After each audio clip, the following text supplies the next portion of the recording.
Donc, comme prototype de cette présentation, j'ai retenu le thème les lois de probabilité à densité, qui est rentré dans le programme de Terminal S à travers la nouvelle réforme 2012-2013, et qui existe depuis longtemps pour les étudiants de première année de médecine.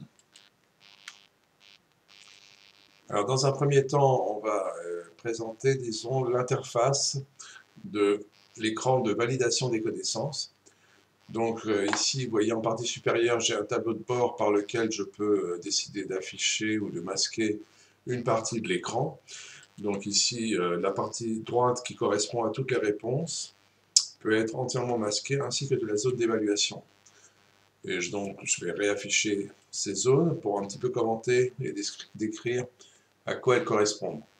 En fait, ici, donc, nous avons des zones d'évaluation, c'est-à-dire pour chaque réponse apportée par l'élève, je vais pouvoir, à titre indicatif, lui donner un niveau, le niveau A correspondant à la meilleure réponse et le niveau E à la pire.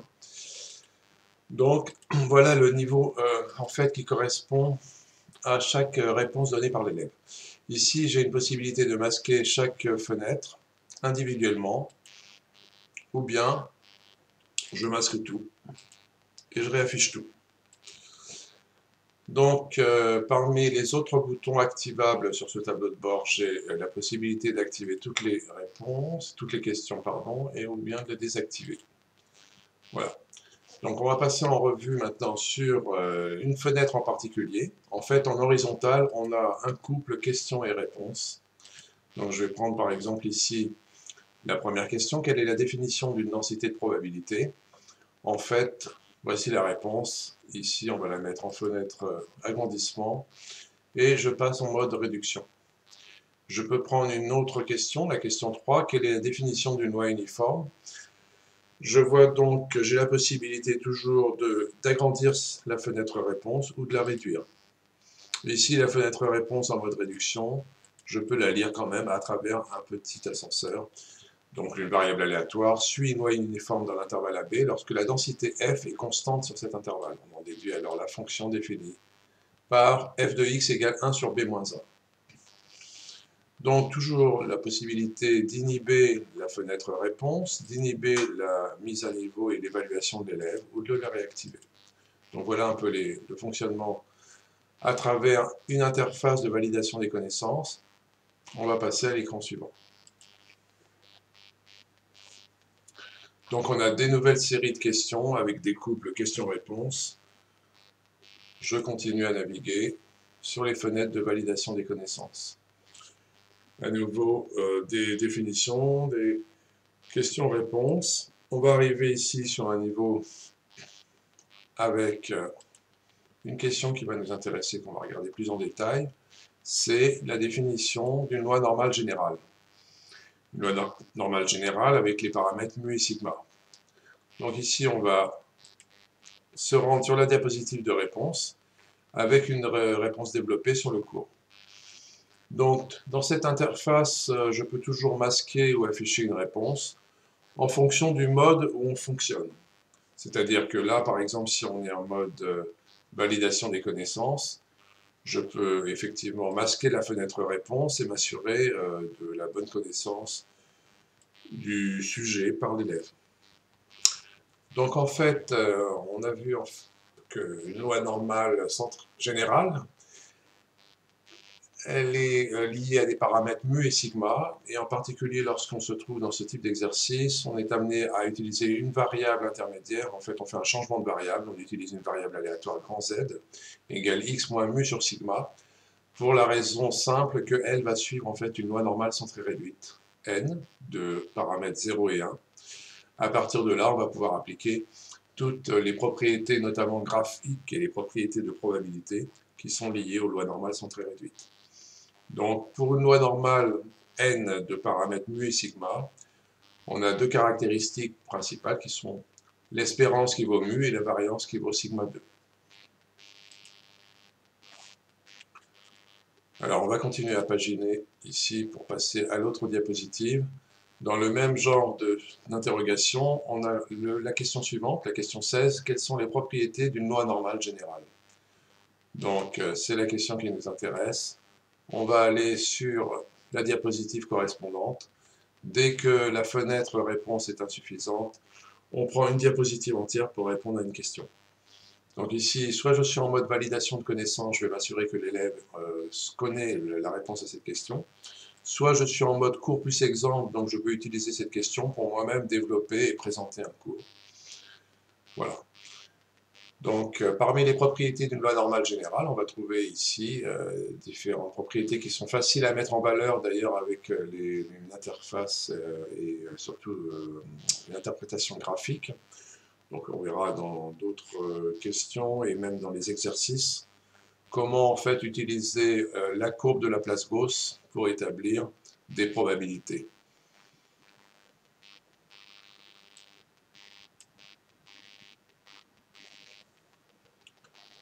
Alors, par exemple, une des questions qui est essentielle et qui est vraiment au programme de Terminal S, qui fait partie des questions de cours à connaître, parmi les ROC, la restitution organisée des connaissances, quel est le théorème de Moivre-Laplace? Donc là, c'est vraiment une définition à connaître. Donc on a vu qu'on utilisait en fait une variable aléatoire qui va suivre une loi binomiale parfaitement définie par deux paramètres, n et p, n le nombre d'expériences, p la probabilité de succès. On peut associer à cette loi binomiale une variable aléatoire z qui, elle, va être définie toujours sous le critère x moins mu sur sigma, mu étant l'espérance de la variable aléatoire x.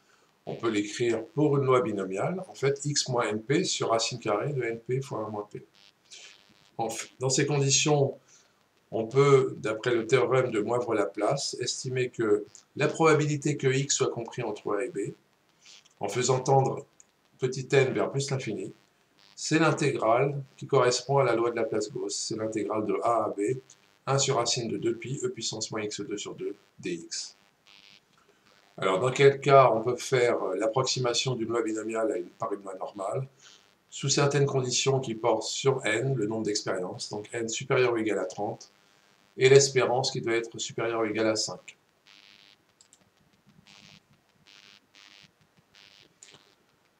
Voyons avec un exemple l'illustration en activant la question 20. Quel est le théorème de Moivre-Laplace en observant un exemple particulier qui va être intéressant puisque sur le même graphique en fait, partant d'une loi binomiale qui s'appuie sur les paramètres n et p, 20 et 0,5, on va représenter sur le même graphique les deux comportements, c'est-à-dire d'une part la loi binomiale avec la construction en histogramme et recouverte par le trait rouge qui correspond en fait à la loi de Laplace, pardon, la loi de Moivre-Laplace. La loi normale, en fait, on a pu établir les paramètres mu et sigma indispensables pour construire cette courbe en partant des référents de la loi binomiale. C'est-à-dire que mu ici est égal à np, donc 20 fois 0,5, donc 10, et sigma, c'est racine carrée de la variance. Mais la variance sur une loi binomiale, c'est n fois p fois q, ou n fois p fois 1 moins p. Donc on retrouve ici sigma par le calcul, sigma égale racine de 5. À partir du moment où on a ces deux paramètres, on peut établir la courbe qui correspond à cette loi normale. Donc on voit qu'en utilisant la calculatrice ou bien des tables de valeurs, par la loi binomiale, on a une probabilité que x soit compris entre 9 et 11 qui est à peu près voisine de 0,496. On trouve 0,4977 en utilisant les fonctions standards sur les calculatrices Casio et Texas, normale, FREP, qui permettent d'établir l'équivalent, en fait, mais en loi continue.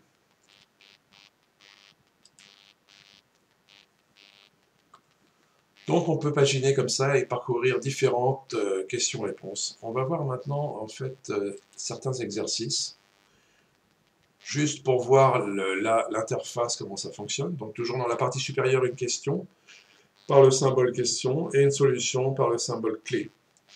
Ici, un énoncé d'exercice, et en vis-à-vis, on voit qu'il y a ici deux blocs, 6 et 28, simplement puisque en fait, on va parcourir avec l'élève l'énoncé, et si il y a une lacune ou quelque chose qui n'est pas absolument maîtrisé, comme notamment ici, on a besoin de connaître la loi sans vieillissement de paramètres lambda, on peut se rendre à la partie de cours qui est directement connectée à cet exercice. Donc là, je vais cliquer sur 6, pour en fait visiter la question 6, pourquoi dit-on que la loi exponentielle est une loi sans mémoire?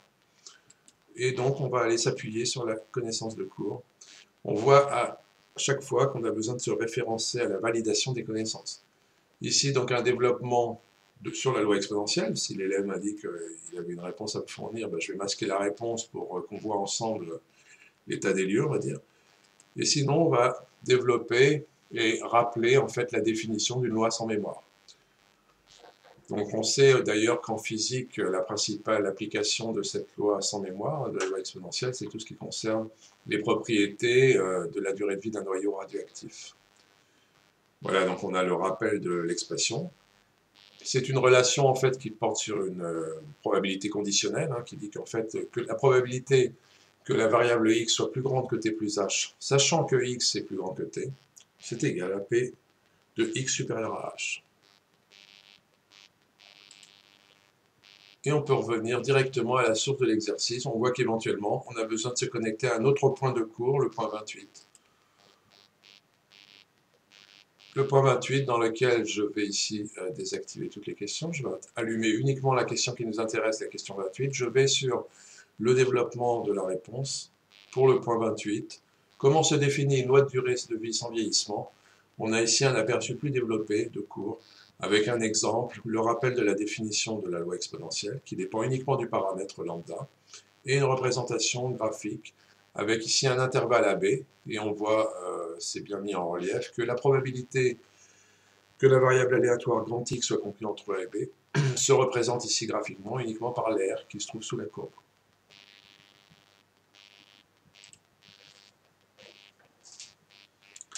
Alors, parmi les exercices qui nous intéressent, on peut aussi aller voir en paginant un autre exercice, voilà, d'autres exercices avec des solutions. Et ici, on a un exercice qui porte sur les lois normales, justement. Les températures du mois de juillet autour du lac Léman suivent la loi normale d'Espérance, 18,2 degrés, d'écart type 3,6 degrés. Donc on a une loi normale avec les deux paramètres essentiels, l'espérance et l'écart type. Là encore, on a possibilité de revenir sur la partie de cours. Avec le cours bien connu, évidemment, on a toute latitude pour répondre aux questions ABC sans difficulté. Il y a juste une opération à faire ici, c'est le changement de variable Z, puisqu'on a bien dit que dans ce genre de problème, il faut d'abord se ramener à une variable aléatoire par un changement de variable qui va nous permettre de travailler en loi normale sans très réduite de valeur 0,1. Donc ici, on prendra Z égale X moins mu sur sigma. Bon, là encore, si le cours n'est pas parfaitement maîtrisé, qu'il y a des hésitations sur la définition d'une loi normale de paramètres mu et sigma, on va pouvoir se connecter sur le point 16, examiner la question 16, renvoyer à la partie de cours qui concerne la question 16, réexaminer ces points-là, les passer en revue, les valider et revenir au problème.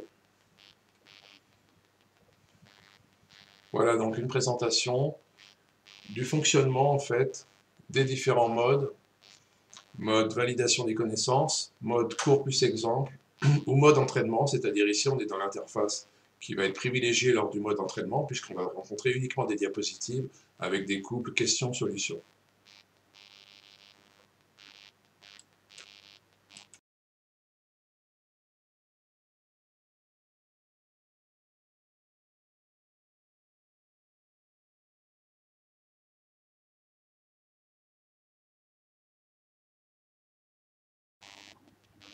Alors, parmi les autres outils et accessoires d'accompagnement de la séance AB Skype, on trouvera d'une part des bulles d'information pour rappeler le fil conducteur de l'exercice, en pointant sur les données de l'énoncé. Ici, qu'est-ce que sont les données qui vont nous permettre de résoudre l'exercice? C'est d'une part la moyenne et l'écart type.